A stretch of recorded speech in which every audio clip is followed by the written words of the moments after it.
ዛሬ እንግዲህ በጣም ትልቅ እንግዳ ወደ ቤቴ ጠርቻለሁ። አሁን ደግሞ ወደዚህ እየመጣ ይገኛል። ከአንድ ደቂቃ በኋላ ይደርሳል። ለዛም ነው ያልበላ ነው ምንም ነገር። የጾም ምግብ አለ፣ የፍስክም አለ።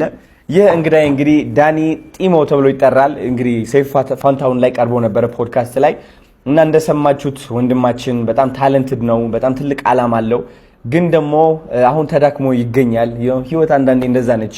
ስለዚህ እኛንን መቆም ያለብን ለእንደነዚህ አይነት ብርቱ ሰዎች፣ አላማ ላላቸው ሰዎች ከሁለት ቀን በኋላ የቲያትር ሾው ይኖረዋል እና ይህ ቪዲዮ እየቀረጽኩት ያለሁት ወንድማችንም ወደዚህ ኢንቫይት ያደረኩበት ምክንያት እናንተ ወንድሞቹ ሆናችሁ እንድታግዙት ነው። ጋይስ ስፔሻሊ ቢዝነስ ኦነሮች ከሆናችሁ እያንዳንዳችሁ ቪዲዮ እንድትፖስቱ ፈልጋለሁ።